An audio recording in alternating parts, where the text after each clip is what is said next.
Today we will solve top 50 MCQs on Transfer of Property Act 1882. So if you are preparing for All India Bar examination this year, this video lecture will be very helpful for you all. Hey everyone, my name is Sangeeta. Welcome back to this channel, Be Legally Aware. So without any further delay, let's start today's session. Okay, so the first question is our under the provision of the Transfer of Property Act 1882, the seller is duty bound to disclose. Options are patent defects in the property, latent defects in the property, both A and B, and neither A and B. Okay, so in this case, the correct option would be our option B. That means latent defect in the property. So, what is a latent defect? Latent defect means which are not visible, which are not visible. And what is patent? Patent means which are visible, means which are visible. Okay, so under the provision of the Transfer of Property Act 1882, the seller is duty bound to disclose the latent defects in the property. So in this case, क्या होगा? In this case, option B would be the correct answer. Okay, so now moving to next question. Next question is our under the provision of the Transfer of Property Act 1882, the benefits of a contract, okay, can be assigned as an actionable claim and transferred unless options are the contract is one which had been induced by personal qualification or consideration as to the parties to it, and option B, the benefit is coupled with an obligation which the assigner is bound to discharge. Option C, either A or B and neither A or B. So in this case क्या होगा? Option C would be the correct answer. That means the contract is one which had been induced by personal qualification or consideration as to the parties to it, and the benefit is coupled with the obligation which the assigner is bound to discharge. So in this case either A भी हो सकता है और B भी हो सकता है. Okay, so in this case क्या होगा? In this case option C would be the correct answer. Okay, so now moving to next question. See, the next question is our under the Transfer of Property Act 1882, vested interest is options are देखिए options are defeated by the death of the transferor, defeated by the death of the transferee, either or both A and B, and neither A nor B. So in this case the correct option would be option D. That means neither A nor B. That means under the Transfer of Property Act, vested interest is neither defeated by the death of the transferor nor defeated by the death of the transferee. So in this case क्या होगा? Option D would be the correct answer. Okay, so now moving to next question. Next question is our what is the default interest payable under the section 63 and 63A of the Transfer of Property Act 1882? Options are 8% per annum, 9% per annum, 10% per annum. Interest rate is not mentioned in the sections. Okay, so in this case the correct option would be option B. That means 9%. So as per the provision of section 63 and 63A of the Transfer of Property Act, in the default interest payable under this section is 9%. So in this case क्या होगा? In this case option B would be the correct answer. Okay, so now we to next question. Next question is our where the mortgage is illegal for want of registration, but the mortgagee continues in the possession of the mortgage property. A valid mortgage comes in the existence after the expiry of which of the following options are देखिए 5 year, 10 years, 12 years and 20 years. So in this case क्या होगा? Option C would be the correct answer. That means 12 years. Option C would be the correct answer. That means where the mortgage is illegal, अगर mortgage illegally बनाया गया है और किया गया है for want of registration, जहाँ पर registration नहीं किया गया है. So in this case क्या होगा? The mortgagee continues in possession, but mortgagee क्या कर रहा है? वो possession में है of the mortgage property. So a valid mortgagee comes in existence after the expiry of कितना होगा? 12 months. Section C would be the correct answer. Okay, so now we to next question. Next question is our which of the following is the right of mortgagor to redeem as conferred by the Transfer of Property Act 1882? In this case, so the options are right to demand that the mortgagee at his cost should transfer the mortgaged property to any such third person as the mortgagor directs. Option B, right to demand that the mortgagee at his cost should transfer the mortgage property to the mortgager, either A or B, neither A nor B. So in this case क्या होगा, option D would be the correct answer. That means uh, the right of the mortgagor to redeem as conferred by the transfer property is that right to the mortgagee at his cost. mortgagee कभी भी अपने cost, mortgagee at his cost ये कभी भी bear नहीं करेगा. Okay, should transfer the mortgage property at any cost. So in this case क्या होगा, कभी भी mortgagee अपने कॉस्ट पे वो ट्रांसफर नहीं करेगा. In any condition, mortgagee will not transfer the property to the mortgagor at his own cost. Okay, so in this case क्या होगा, in this case option D would be the correct answer. That means neither A nor B. Okay, so now move to next question. Next question is our, which of the following is not valid consideration for establishing a lease?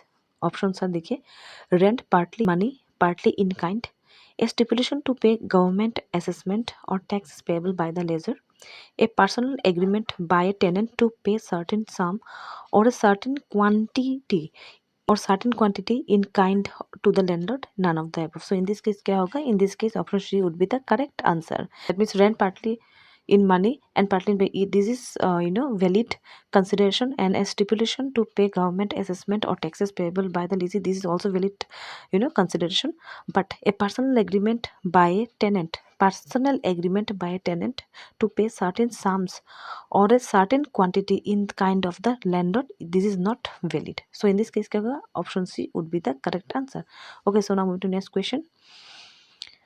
Next question is our, which of the following are valid illustration of an anomalous mortgage? Okay, options are देखिए, a possessory mortgage without a conditional sale, a possessory mortgage with a right to cause the mortgage property to sale in the event of default of payment, both A and B, neither A or B. So in this case, the correct option would be option B. That means which of the following are valid illustration of anomalous mortgage. So in this case क्या होगा, option B would be the correct answer. Okay, option B would be the correct answer. So now move to next question. Next question is our, which of the following can be considered as implied surrender of the lease? Options are देखिए, non acceptance of new lease taking effect during the continuance of the existing lease. Option B, abandonment of possession by the lessee, a surrender by one of the two joint leases, implied surrender on the part of the second lessee, none of the above. So in this case क्या होगा, option B would be the correct answer. That means अगर लीजी ने खुद से abandon कर दिया है कौन सा उस पोजीशन का, then it will be considered as implied surrender. So in this case क्या होगा, option B would be the correct answer. So now move to next question. Next question is our, which of the following can be transferred under the provision of the Transfer of Property Act 1882? Options are देखिए, the right to mean profit, a decree for mean profit, a transfer of property to a prostitute for future cohabitation, a sublease of a farm for the retail sale of opium. So in this case the correct option would be option B. That means a decree for the mean profit. So in this case क्या होगा, option B would be the correct answer. Okay, that means only a decree for mean profit can be transferred. Okay, can be transferred as per the provision of the Transfer of Property Act. Okay, so in this case option B would be the correct answer. So now move to next question. Next question is our, which of the following contracts are implied in case of mortgages under the Transfer of Property Act 1882? So options are देखिए, that the mortgagee will pay all the public charges accruing due in respect of the property where the property mortgaged is a lease property and the mortgagee renews the lease. The mortgagee has the right to continue enjoying the property until the lease runs out, both A and B and neither A and B. So in this case क्या होगा, option D would be the correct answer. That means neither A nor B. That means this case क्या होगा, option B would be the correct answer. Okay, so now move to next question. Next question is our, which of the following instruments have been excluded? Okay, excluded by the application of section 137 of the Transfer of Property Act 1882. Options are देखिए, shares, bills of exchange, both A and B, neither A and B. So in this case क्या होगा? Option B would be the correct answer. That means both share and bills of exchange, okay, both shares and bills of exchange are excluded by the application of section 137 of the Transfer of Property Act. So in this case क्या होगा? Option C would be the correct answer. So now move to next question.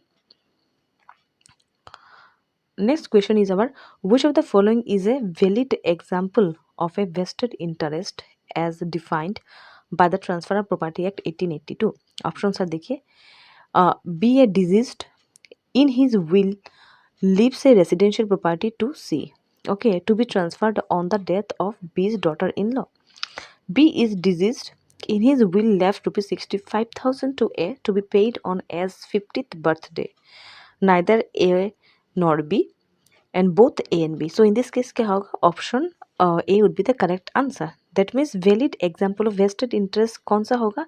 अगर suppose B is a deceased person, in his will B मर जाता है and in his will leaves a residential property to whom? To C, to be transferred on the death of B's daughter-in-law. Then it will then in this case it will be considered as vested interest. Okay, so in this case क्या होगा? Option A would be the correct answer. Okay, so now moving to next question. Next question is our, which of the following is a valid example of contingent interest as defined by the Transfer of Property Act 1882? देखिए, B gifted his property to his daughter-in-law with the condition that the possession of the property will transfer to her only after B's death. Second option is, B made a gift of rupees 15,000 to A deposited in an account to be transferred to A when she attains the age of majority. Okay, both A and B, neither A and B. So in this case क्या होगा? Option B would be the correct answer. That means contingent interest का example क्या है? That B made a gift of 15,000 to A. B ने gift किया है 15,000 to A, deposited in an account to B transferred, जो A के account में दिया गया है 15,000 rupees to A when she attains the age of majority. जब ए 18 ईयर्स हो जाएगा, ठीक है, at the time of attaining 18 years, that 15,000 will be delivered to her. So in this case क्या होगा?